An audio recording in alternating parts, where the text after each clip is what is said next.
Hello friends, जय श्री कृष्णा। सही पढ़ा आपने कि कुरकुरे मोमोज भी भूल जाओगे अगर आपने एक बार ये मेरे स्टाइल के वेज नरगिसी कोफ्ता बना लिए तो। ये जोधपुर राजस्थान का बहुत अच्छा स्टाइल है और इसे खाकर कुरकुरे मोमोज भी भूल जाओगे और ऑर्डर्स तो इतने रिपीट आएंगे कि आप और आपके कस्टमर दोनों ही खुश हो जाओगे। बिल्कुल हेल्दी और बिल्कुल लाजवाब टेस्ट के साथ। चलिए मैं आपको सिखाती हूँ कि ये कुरकुरे वेज मोमोज को रिप्लेस करने वाले नरगिसी कोफ्ते कैसे बनते हैं। और इसके यही नहीं कि मैं आपको कुकिंग सिखाऊंगी या आपको मैं कुकिंग चैनल पे लेके आई हूँ, नहीं। यहाँ पे मैं आपको कुकिंग के टिप्स एंड ट्रिक्स दूंगी और उसके साथ साथ ये भी बताऊंगी कि मैं पिछले 8 महीनों से अपनी कुकिंग स्किल्स से कैसे कमा रही हूँ। ठीक है, खाना तो हर कोई खिला देता है, रेस्टोरेंट, ढाबा, कहीं क्लाउड किचन, सब कोई, पर आपके पास ऐसी क्या खास चीज हो कि कस्टमर बार बार आपके पास आए। चलिए देखते हैं, बनाते हैं। देखिए कितने अच्छे लाजवाब लग रहे हैं ना, ये एकदम क्रिस्पी।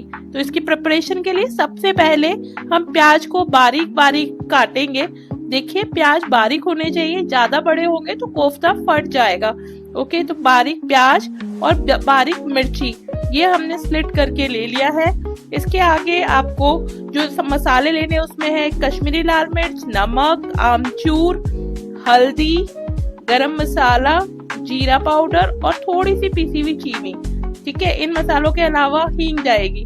उसके अलावा हमें लेना है बॉयल मटर और धनिया।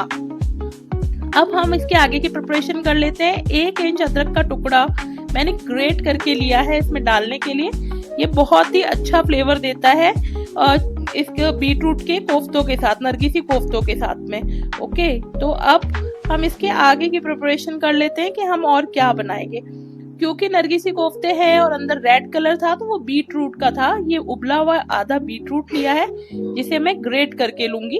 ओके, तो फ्रेंड्स मैं आपको बता रही थी कि आप इससे अच्छा खासा बिजनेस कर सकते हैं। कुकिंग आपको आती है, आप बहुत अच्छा खाना बना रहे हैं, सब कुछ कर रहे हैं, पर क्या उससे आपको मिल क्या रहा है? केवल तारीफें, है ना। चलिए देखिए आगे मैं आपको बताती हूँ। ये मैंने 5 आलू लिए हैं, इसको भी मैं इसके साथ फोड़ के डाल दूंगी। तो हाँ, मैं आपको ये बता रही थी, आपको कुकिंग बहुत अच्छी आती है, फैमिली मेंबर्स, फ्रेंड्स सब आपकी बहुत तारीफ करते हैं और कई बार तो अपनी पार्टीज में आपसे फ्री कैटरिंग सर्विसेज भी ले लेते हैं। सही बात है ना। तो आप उसको अपना बिजनेस बना सकती है। बिजनेस मतलब ऐसा नहीं कि जैसा बाजार में आपको खाना मिल रहा है वैसा ही, नहीं। आप कुछ नया आइडिया लाइए, किसी ऑथेंटिक फूड, यानी किसी, आप जब बिलोंग करते हैं या अगर आप दिल्ली से बिलोंग करते हो तो दिल्ली का भी अपना एक ऑथेंटिक फूड है। अगर आप राजस्थान से, मेरी तरह राजस्थान से बिलोंग करते हैं तो राजस्थान का ऑथेंटिक फूड ले सकते हैं। देखिए यहाँ पे बातों ही बातों में मैंने ये सारा कुछ तैयार कर लिया है। भरता तैयार है, मटर तैयार है, धनिया तैयार है, सारे मसाले तैयार है और उसके साथ तैयार है हरी मिर्ची, प्याज और अदरक। ओके, चलिए आगे की प्रिपरेशन करते हैं और बीच बीच में मैं आपको और भी कुछ जानकारी देती रहूंगी। ओके, तो ये मैंने तेल में जीरा और हींग और हरी मिर्ची डाल दी है। थोड़ा सा फ्राई होने के बाद मैंने उसमें वो बारीक कटा प्याज जो है वो भी डाल दिया है। अब इस प्याज को हम थोड़ी देर भूनने देंगे। हल्का सा ट्रांसकुलेंट होना चाहिए प्याज, थोड़ा सा ट्रांसपेरेंट, बहुत ज्यादा नहीं, हल्का सा। तो मैं आपको ये कह रही थी कि आप जब अपने फूड का काम स्टार्ट करें, अपना अपना कैटरिंग वर्क स्टार्ट करें, तो कस्टमर को कुछ नयापन दें। आप वही पनीर, वही चाप, वही राजमा, वही छोले बना के देंगे तो कस्टमर विल गो आउट, वो बाहर से भी ऑर्डर कर लेंगे, है ना। बट आपको उसमें अपना वेरिएशन देना है। अगर आप नेपाल से बिलोंग करते हैं तो नेपाली खाना दीजिए। देखिए मैंने प्याज के साथ में, प्याज भून गया था, उसके बाद में मैंने इसमें मटर डाल दिए, अब ये मटर के साथ भुनेगा। अगर आप बिहार से बिलोंग करते हैं तो बिहारी फूड भी बहुत अच्छा होता है, बहुत ही बढ़िया। अगर आप महाराष्ट्र से बिलोंग करते हैं, मतलब जहाँ जिस रीजन से आप बिलोंग करते हैं, और रीजनल फूड्स में भी अलग अलग एरियाज के अलग अलग फूड होते हैं। जैसे मैं राजस्थान से हूँ तो मारवाड़ी फूड अलग है, शेखावटी फूड अलग है, गट्टे की सब्जी सब जगह है, ठीक है, दाल बाटी चूरमा सब जगह है, पर सबका टेस्ट अलग अलग है। देखिए बातों बातों में मैंने इसमें जिंजर भी डाल दिया है। आपको बताती चलूं कि मैंने इसमें जिंजर भी डाला है और 2 मिनट हम जिंजर को भी सौते कर लेंगे। ठीक है, तो इस तरह से अपने रीजनल फूड को फोकस कीजिए और एकदम ऑथेंटिक रेसिपी देने की कोशिश कीजिए। देखिए जिंजर भुन गया है उसके बाद में मैंने वो जो आलू का और चुकंदर का भरता जो बनाया था, बीट रूट का भरता, उबले हुए बीट रूट और आलू का, वो मैंने इसमें डाल दिया। अब मैं इसमें इसको मिक्स करके बहुत अच्छे से इसको भुनने दूंगी, क्योंकि जितना आप इसको भुनेंगे उतना अच्छा टेस्ट आएगा। ओके, तो आप रीजनल फूड देने की कोशिश कीजिए। देखिए पिछले 8 महीनों से मैंने भी अपना काम इसी तरह शुरू किया है। स्टार्टिंग में मैंने सोचा था कि चलिए कोई ना, मैं भी ये पनीर वनीर बना के देती हूँ। फिर एक बार मेरी ही फ्रेंड है जो लाइक मेरे पड़ोस में रहती है, उन्होंने मुझे बोला कि मुझे अपनी किट्टी पार्टी के लिए कुछ रीजनल फूड चाहिए, जो आपका राजस्थानी रीजनल फूड है वो चाहिए। तो तब मुझे ये आइडिया क्लिक किया कि हाँ यार, मैं ये चीज कर सकती हूँ। ठीक है, तब से मैंने अपने रीजनल फूड को ही अपना सब कुछ मोटिव बना लिया है। देखिए मैंने इसमें नमक डाल दिया है। अब ये कश्मीरी लाल मिर्च है, आप चाहें तो आधी कश्मीरी और आधी तीखी वाली लाल मिर्च भी डाल सकते हैं। कस्टमर का आज जो डिमांड था वो केवल हल्का तीखा था, तो मैंने कश्मीरी लाल मिर्च डाली है, हल्दी डाल दी है। अब हम फिर से इसको मिक्स करके अच्छे से भूनेंगे ताकि मसाले अच्छे से भुन जाए इसमें। तो आप अपने रीजनल फूड को अपना स्ट्रेंथ बनाइए। Don't go for the food जो रेस्टोरेंट्स भी दे रहे हैं, जो सब जगह पे दे रहे हैं। आपको पता है मोमोज जो 30 रुपीज प्लेट और 40 रुपीज प्लेट भी मिलते हैं, और अगर आप किसी प्रॉपर नेपाली रेस्टोरेंट्स में जाएंगे तो आपको वही मोमोज 250 रुपये प्लेट मिलेंगे, बिकॉज वो रीजनली टेस्ट के साथ में उसको प्रोवाइड कर रहा है। तो emphasize on the regionally taste, regionally way of cooking, कैसे रीजनली हम उसको बनाते हैं। देखिए इसमें मैंने थोड़ी किशमिश डाल दी है जो बहुत प्यारा खट्टा मीठा टेस्ट देगी, और साथ में काजू, क्योंकि रॉयल है ना, Jodhpur is a royal city और वहां पे खाना भी शाही होता है। काजू, किशमिश, घी, इनके अलावा तो खाना बनता ही नहीं है। जवाई सा पधारे या बहुरानी पहली बार घर आए, हम तो शाही खाना ही खिलाते हैं। देखिए ये सारा कुछ मिक्स हो गया है, थोड़ी देर हम इसे कुक करने देंगे। थोड़ा कुक होने के बाद में इसका आगे का प्रोसेस मैं आपको बताऊंगी। तो हाँ, मैं आपको ये कह रही थी, रीजनली फूड पे आप थोड़ा सा ध्यान दीजिए। ठीक है, देखिए ये थोड़ा अच्छे से पक गया। उसके बाद मैंने इसमें आमचूर डाली है। आमचूर थोड़ा सा खट्टा टेस्ट देगा। चुकंदर का भी अपने टेस्ट में थोड़ी खटास होती है, पर आमचूर की अपनी ही मीठी वाली खटास होती है। और इसमें मैंने डाला है गरम मसाला, और गरम मसाले के बाद में मैं इसमें डालूंगी चीनी, पीसी हुई चीनी। आप कहेंगे अरे ये तो मीठा बन जाएगा, अरे नहीं बनेगा बाबा, वो पीसी हुई चीनी है और बहुत छोटा टी स्पून है, नॉट टेबल स्पून। तो वो केवल आपका जो सारा टेस्ट है ना उसको मर्ज करेगा, उसको एक साथ लाएगा और बहुत ही यमी टेस्ट आएगा।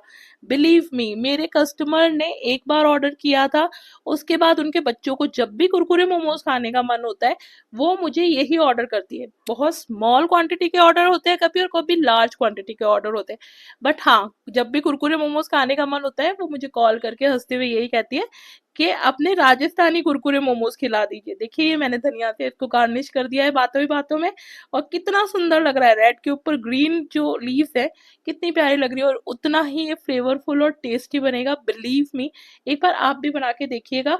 और अगर आपको इसकी पूरी रेसिपी चाहिए तो आप मुझे कमेंट में बताइएगा, मैं आपको इसकी फुल रेसिपी विद मेजरमेंट दूंगी, कितना मैंने चुकंदर लिया है, कितना आलू, कितना, सब कुछ मैं आपको बताऊंगी।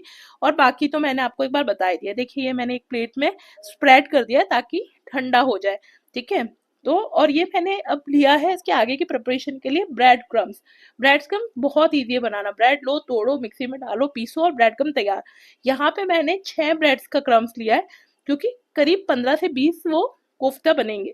अब मैंने एक बाउल में 2.5 बड़ा टेबल स्पून मैदा लिया है और 1 टेबल स्पून कॉर्नफ्लोर लिया है, आपके सामने ही लिया है। और उसमें ½ टेबल स्पून नमक डाला है ताकि वो बिल्कुल फीका ना लगे। ठीक है, इस जगह पे हम इसको स्पाइसी करने के लिए रेड चिली का जो फ्लेक्स होते हैं वो भी डाल सकते हैं, पर क्योंकि मेरे कस्टमर ने इसे लेस स्पाइसी मांगा है इसलिए मैंने इसमें रेड चिली फ्लेक्स नहीं डाले हैं। ओके, अब हम इसमें पानी डाल के इसको स्मूथ पेस्ट बना लेंगे। ओके, ये पेस्ट जो है वही कुरकुरे मोमोज वाला टेक्सचर देगा हमारे नरगिसी कोफ्तों को। देखिए मैं इसको बहुत स्लोली मिक्स कर रही हूँ और बहुत अच्छे से मिक्स होगा ये। जब ये बहुत अच्छे से मिक्स हो जाएगा तो इसकी बहुत प्यारी विदाउट लम्प्स की स्लरी बन जाएगी। ये देखिए इस तरह की। और ये स्लरी की कंसिस्टेंसी जो है ना वो आप कैसे चेक कर सकते हैं, देखिए चम्मच को उल्टा कीजिए, उंगली लगाइए, देखिए ये वाली कंसिस्टेंसी होनी चाहिए कि आप जहां उंगली लगाते हैं वहां से साफ हो जाए पर सारा नीचे ना गिरे। ठीक है, अब ये क्योंकि मसाला ठंडा हो चुका है तो चलिए हम कोफ्ते के लिए गोलियां बना लेते हैं। ये देखिए ये मैंने मसाला सारा अच्छे से मिक्स करके ले लिया है। अब इस मिक्स मसाले की हम बनाएंगे गोलियां। ओके, इसमें अब आपके साइज आपको पे डिपेंड करता है कि क्या साइज, क्योंकि अगर आप बहुत बड़ी गोली बनाएंगे तो पहले मैं बता देती हूँ, क्योंकि इसके ऊपर डबल कोटिंग होगी, डबल लेयरिंग होगी, तो वो साइज में और ज्यादा बड़ी हो जाएगी। इसलिए अगर मीडियम साइज का बनाना है तो ये जो भरावन की गोली है वो छोटी ही बनाए, तो आपको बहुत अच्छा लगेगा। ये देखिए, इसका साइज बहुत बढ़िया रहेगा एंड पर पर्सन एक जना एक खा के और बहुत अच्छे से सेटिस्फाई हो सकता है। देखिए, मैंने ये छोटी छोटी गोलियां बनाई है। सो आई वॉज एम्फसाइजिंग कि आप अपने रीजनल फूड्स की तरफ ध्यान दीजिए। हो सकता है आप अचार बनाने में बहुत अच्छी हो, आपके रीजन में जो अचार बनता है आप वो बना के सेल कर सकती हैं, ठीक है। और यही इसी तरह से आप बहुत सारी चीजें बना के सेल कर सकती हैं जो आपके रीजन में हो। ड्रिंक्स हो गया और स्नैक्स हो गया, बहुत सारी चीजें ऐसी होती है, ठीक है। देखिए, ये मैंने सारी गोलियां बना ली है। ये देखिए, ये सारी गोलियां बन गई है और एक जैसे साइज की गोलियां बनाई है मैंने। और देखिए कितने प्यारे लग रहे हैं ना काजू इसके ऊपर, बड़ा ही टेम्पटिंग लगता है। अब देखिए, ये मैंने जो स्लरी बनाई थी वो, और एक बोल में मैंने ले लिया है जो मैंने ब्रेड का क्रम्स बनाए थे वो। अब इसमें एक ही चीज ध्यान रखना है कि ब्रेड क्रम्स वाला हाथ जो है वो गीले में नहीं जाना चाहिए, और गीले वाला हाथ ब्रेड क्रम्स में नहीं जाना चाहिए। वैसे मैं गीले में हाथ डालूंगी नहीं, क्योंकि स्लरी में मैंने स्पून यूज किया है, बट फिर भी आप ये कोशिश कीजिए कि ब्रेड क्रम्स वाला जो हाथ है वो स्लरी में किसी भी तरह से ना छुए। देखिए, ये मैंने एक बार कोट किया है स्लरी को। कोट करने के बाद में इसको मैंने डिप करना है, डाल देना है ब्रेड क्रम्स में, और सूखा ब्रेड क्रम्स इसके ऊपर डाल के उसको हाथ से अच्छे से उस पर कोट कर लेना है। देखिए देखिए, ऐसे उठा के लड्डू की तरह इसको थोड़ा शेप दीजिए ताकि ब्रेड क्रम्स उसके ऊपर चिपक जाए। अब हमें इसे एक बार नहीं, हमें इसे 2 बार कोट करना है। प्रॉपर क्रिस्पी कुरकुरे मोमोज की तरह इसे बनाना है ना, तो 2 बार इसकी कोटिंग होगी, याद रखिएगा आप लोग। ये देखिए, दूसरी बार फिर से मैंने इसको डाला है, दूसरी बार डालने के बाद में इसको फिर से इसमें से निकालेंगे।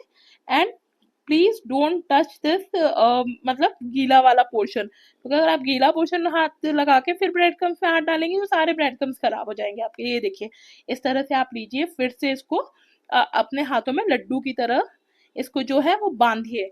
जब आप लड्डू की तरह बांधेंगे ना, अब इसका साइज देखिएगा। देखिए, मैंने बोला था ना, आप इसको छोटा बनाइए, क्योंकि इसका साइज डबल कोटिंग के बाद में बड़ा हो जाता है। ये देखिए, कितना अच्छे से कोफ्ते का साइज हो गया है, जो आप आराम से 1 या 2 बाइट में, 2 बाइट्स तो लगेंगे, 1 बाइट तो नहीं, 2 बाइट में आप आराम से खा सकती है। It is really very good snack. ये देखिए, ऐसे मैंने सारे ही कोफ्ते बना के रख दिए हैं। चलिए अब इसे फ्राई करते हैं। ये देखिए, मैंने कढ़ाई में इसको मीडियम हीटेड ऑयल में डाला है। एकदम तेज ऑयल में डालोगे तो वो जल जाएंगे, अंदर से कच्चे रहेंगे।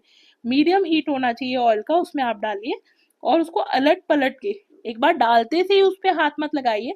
जब थोड़ा सा फ्राई हो जाए तब अलट पलट के उसको गोल्डन ब्राउन, थोड़ा सा डार्क ब्राउन की तरफ इसको लेके जाइए, फ्राई कीजिए। देखिए कितने प्यार से फ्राई हो रही है ना बॉल्स, कुछ फटता नहीं है, कुछ भी नहीं होता है, डोंट वरी। आप ये मत सोचिएगा फट गया, तो नहीं फटेगा, कुछ नहीं फटेगा इसमें से। बहुत ही बढ़िया क्रिस्पी बन के तैयार होंगे ये। एंड बिलीव मी, हो सकता है आपको लग रहा है कि मैं एग्जेजरेशन कर रही हूँ, मैं बहुत ज़्यादा तारीफ कर रही हूँ, बट हाँ, ये जो रेसिपी है वो हमारे यहाँ जीमण में बनती है। जीमण यानी शादी का खाना। जब हमारे यहाँ कोई भी फंक्शन होता है जोधपुर राजस्थान में, तो वहाँ जो खाना होता है उसे हम जीमन कहते हैं। वैसे तो आप सब लोग जानते ही होंगे, आजकल नेट पे और टीवी पे सब कुछ पता है लोगों को, है ना। तो उस जीमन में ये जो कोफ्ते हैं ना वो बनते हैं, और मेरे तो भाई बहुत फेवरेट है। जहाँ ये कोफ्ते दिखते हैं ना, आई तो जस्ट गेट हैप्पी कि आज तो बहुत अच्छा। देखिए कितने प्यारा कलर आया है, देखिए, है ना। इसी तरह की ब्राउन कलर होने पे आप इसे निकाल लीजिए। ओके, ये मैंने अपने सारे जो कोफ्ते थे वो फ्राई कर लिए हैं। ओके, अब मैं बताऊंगी कि मैं इसको पैक कैसे करके देती हूँ। देखिए, आप लोग कहेंगे कि ओहो मैम, आप तो कह रही हैं कुछ यूनिक दीजिए, कुछ अच्छा दीजिए, और एल्यूमिनियम फॉयल केस में आप इसको पैक करके दे रही है। नहीं, मैं एल्यूमिनियम फॉयल केस इसलिए यूज कर रही हूँ कि रियल में इसमें खाना जब पहुंचता है कस्टमर में को तब तक गर्म रहता है, पर उसको मैंने हेल्दी और सेफ कैसे बनाया, मैंने उसमें लगा दिया अपना बटर पेपर एंड देन उसमें कोफ्ते पैक किए। मुझे पता है कि एक पैकेट में 4 कोफ्ते से ज़्यादा पैक नहीं हो रहे, पर मेरे कस्टमर की हेल्थ मेरे लिए सबसे ज़्यादा ज़रूरी है और मैं उन्हें एल्यूमिनियम फॉइल में गरम खाना पैक करके नहीं दे सकती। ये देखिए, हो गया ना सेफ फूड, गरम भी रहेगा, सेफ भी रहेगा और मज़ा भी आएगा, कुरकुरा भी रहेगा। इसके साथ मैंने सर्व किए कस्टमर को मीठी चटनी और हरी चटनी, क्योंकि 15-20 पीस का ऑर्डर है, तो इतना हरी चटनी और मीठी चटनी बनती है। अगर आपको मीठी चटनी और हरी चटनी की रेसिपी भी चाहिए कि राजस्थानी स्टाइल कैसे बनता है, तो मुझे बताइएगा कमेंट में, मैं ज़रूर बताऊंगी। ये देखिए, ये जो है वो मैंने अपने हस्बैंड के आफ्टरनून जो टी ब्रेक है उसके लिए तैयार किए, क्योंकि उन्हें बहुत पसंद है ये कोफ्ते, तो मैंने उनके लिए प्लेट तैयार की है।